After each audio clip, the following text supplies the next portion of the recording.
இந்த வீடியோவில் நம்ம என்ன பார்க்க போறோம்னா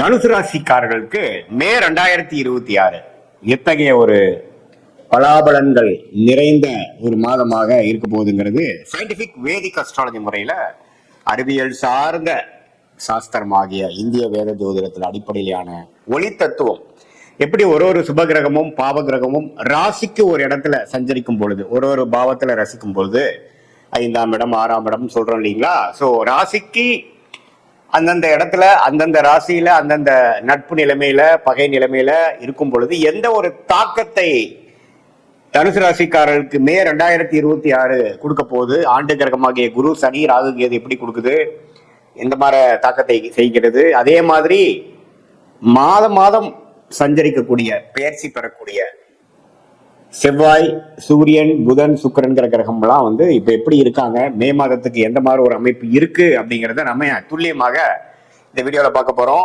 இப்ப பாருங்க, 7ஆம் இடத்திலேயே ராசி அதிபதியாக குரு ராசியை பார்ப்பது நல்ல விஷயம். சனி 4ஆம் இடத்துல இருந்து வேலை தொழில் தாயார் இடம் வண்டி வாகனம் அது மாதிரி விஷயத்துல நிறைய அப்கிரேட்ஸ் சேஞ்சஸ் புரட்சிகள் ஆக்டிவிட்டி செய்து கொண்டிருக்கிறார். அதே சமயத்துல ராகு 3ஆம் இடத்திலும் கேது 9ஆம் இடத்திலும் இருந்து ஒரு நல்ல அமைப்பாக இருக்கிறார். மாத பயிற்சி பெறக்கூடிய கிரகம் ஆகிய ராஜயோகாதிபதி செவ்வாய் பாருங்க மீனத்துல முதல் 2 வாரம் இருக்க மாதத்தின் second of third and fourth வீக்ல பாத்தீங்கன்னா 5ஆம் இடத்துல ஆட்சி பலம் பெறுகிறார். எப்பவுமே ராஜயோகாதிபதி ஓரளவுக்கு ஆட்சி பெற்று ஒரு ஸ்தான பலம் பெறும்பொழுது நல்ல அமைப்புகளை கொடுக்கும். குழந்தைகள் விஷயத்துல முன்னேற்றம் விஷயத்துல இடம் சார்ந்த விஷயத்துல பூமி வண்டி வாகனம் மெடிக்கல் ரியல் எஸ்டேட் அது மாதிரி ஃபீல்ட்லாம் நல்ல ஒரு அமைப்பு கொடுக்கக்கூடிய அமைப்பு தனுசு ராசிக்காரருக்கு உண்டு. அதே சமயத்துல சுக்கிரன் பாருங்க மாதத்தின் முதல் வாரம் ரிஷபத்தில் இருந்தாலும் அதுக்கப்புறம் மிதுனத்துக்கு மாறுறார். ஸோ ரிஷபத்தில் 6ஆம் இடம் இருக்கும் பொழுது 6ஆம் வீட்டு அதிபதியே 6ல் இருக்கும் பொழுது சுக்கிரன் இருக்கும் பொழுது கடன் நோய் வம்பு வழக்குகளை கொடுக்கக்கூடிய அமைப்பு.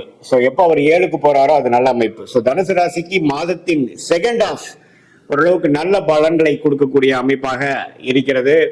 உடல் உபாதைகள் கடன் விஷயங்கள் திடீர்னு ஒரு லோன் வாங்குறது பர்சனல் லோன் வாங்குறது வம்பு வழக்குகளை சந்திக்கிறது குடும்பத்துல கொஞ்சம் அமைதி இல்லாமல் இருக்கிறது எல்லாம் முதல்ல ஒரு 2 வாரம் இருக்கக்கூடிய அமைப்பு இருக்கு.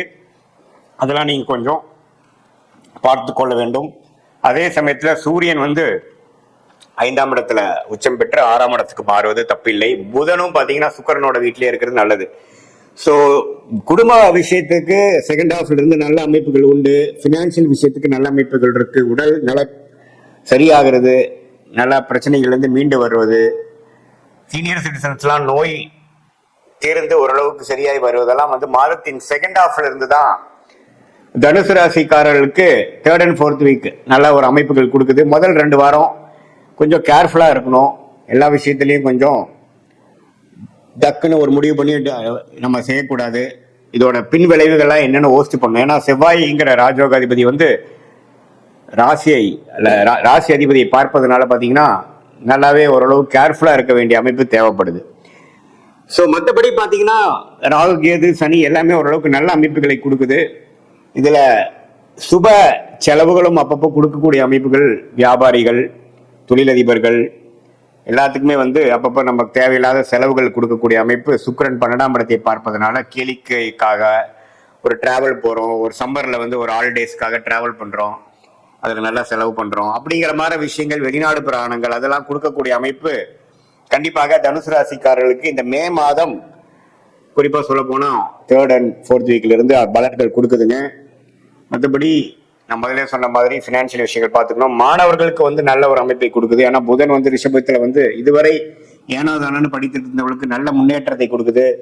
குடும்பத்துல ஒரு அமைதியை கொடுக்குது, அந்நோனியத்தை கொடுக்குது, தொழில் மேன்மையை கொடுக்குது. இது எல்லாமே ஓரளவுக்கு நல்ல அமைப்பாக இருந்து கொண்டு இருக்கக்கூடிய தனுசு ராசிக்காரர்களுக்கு இது ஒரு பொதுவான ஒரு பலனாக மே மாதத்துக்கு எடுத்துக்கலாம். துல்லியமான பலன் எடுக்கணும்னா உங்களுடைய ஜென்ம ஜாதகத்துல நீங்க பிறந்த தேதி பிறந்த நேரம் பிறந்த ஊரை வைத்து எத்தகைய ஒரு ஜாதகத்துல நீங்க பிறந்தீங்க, எது மாதிரி விஷயங்கள் உங்களுக்கு காத்து இருக்கிறது அப்படிங்கறதெல்லாம் நம்ம தெரிந்து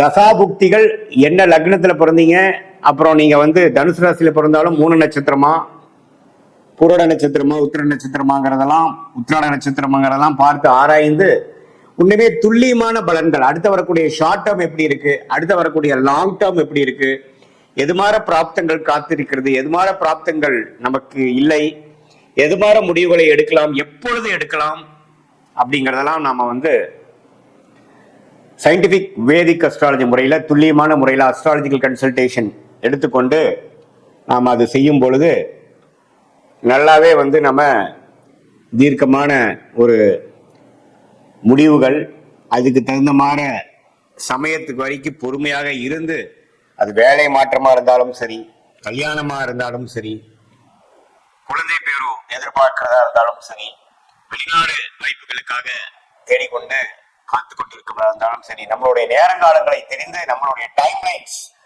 என்ன அப்படிங்கிறதை தெரிந்து அதுக்கு தகுந்த மாதிரி பொறுமையாக இருந்து அந்த நேரத்தில் நம்ம செய்ய வேண்டிய வேலைகளை கரெக்டா திட்டமிட்டு செய்து அது மூலமாக நம்மளுடைய லைஃப் பொட்டன்ஷியல் என்னவோ, நம்மளுடைய ஜாதக பிரகாரம் இருக்கக்கூடிய பிராப்தங்கள் என்னவோ அதை வந்து எந்த குறைவு இல்லாமல் அனுபவித்து வாழ்க்கையில் எதிர்நீச்சல் போடாமல் நம்ம கர்மா என்னவோ அதை தகுந்த மாதிரி நம்ம வாழ்க்கையவே அலைன் பண்ணிட்டு தேவையற்ற சமய விரயங்கள், தேவையற்ற பொருள் விரயங்களை தவிர்த்து எதிர்நீச்சல் போடாமல் எளிதில் நம்மளுடைய திட்டங்களை செயல்படுத்தி நம்மளுடைய வாழ்க்கை குறிக்கோள்களை அச்சீவ் ஆக முடியும் சயின்டிபிக் வேதிக் அஸ்ட்ராலஜி முறையோட துணையோட அப்படின்னு நான் சொல்ல விரும்புறேன். ஏன்னா இப்ப நம்ம பார்க்கக்கூடிய அந்த புது பலன் வந்து தனுசு ராசிக்கு இருக்கக்கூடிய கிரகத்தின் தாக்கங்கள் என்ன அப்படிங்கிறதா நம்ம கொடுக்குறமே ஒழிய நீ என்ன லக்னத்துல பிறந்தீங்கிறது ரொம்ப இம்பார்ட்டன்ட். ஏன்னா லக்னத்தை பொறுத்து தான் தசாபுக்திகள் அமைகிறது. ஸோ அது வந்து கொஞ்சம் நீங்க கேர்ஃபுல்லா பார்க்கணும். அதே மாதிரி லக்னாதிபதி எவ்வளவு ஸ்ட்ராங்கா இருக்கார், சில பேருக்கு லக்னமும் ராசியும் ஒரே மாதிரி இருக்கும். அப்புறம் உங்க லக்னத்துக்கு இப்ப போயிட்டு இருக்கிற தசை என்ன தசை, என்ன புக்தி, அந்த தசநாதன் எப்படி இருக்கார், புக்திநாதன் எப்படி இருக்கிறார், எதுமாற அமைப்பில் இருந்தால் எதுமாற நம்ம போகலாம் அப்படிங்கிறதெல்லாம் நம்ம ஓரளவுக்கு தீர ஆராய்ந்து நம்மளுடைய ஃபார்ச்சுனேட் பிளானட்ஸ் என்ன, ரொம்ப யோகமான கிரகங்கள் என்ன, யோக எதுமாற அந்த கிரகம் சொல்லக்கூடிய படிப்பு என்ன, அந்த கிரகங்கள் கொடுக்கக்கூடிய தொழில் என்ன, அதெல்லாம் தீர ஆராய்ந்து நம்ம அதுக்கு தகுந்த மாதிரி நம்மளுடைய செயல்களையும் நம்மளுடைய ஆர்வத்தை ஃபைன் டியூன் பண்ணி அந்த டைரக்ஷன்ல நம்மளுடைய நடவடிக்கைகள் முயற்சிகளை செய்வோமானால் நிறைய பேர் பார்த்தீங்கன்னா தேவையில்லாத சில பிஸ்னஸ் பண்ணி லாஸ் பண்ணிக்கிறாங்க. அது மாதிரி விஷயங்கிறதெல்லாம் நம்ம அவாய்ட் பண்ணி நம்மளுடைய பிராப்தத்தை அறிந்து நாமளே வந்து வாழ்க்கையை அமைத்து கொண்டு அது மூலமாக வாழ்க்கையில் வெற்றி பெற முடியும் என்று சொல்ல விரும்புகிறேன். மீண்டும் மற்றொரு காணொலியில் சந்திப்போம். நன்றி, வணக்கம்.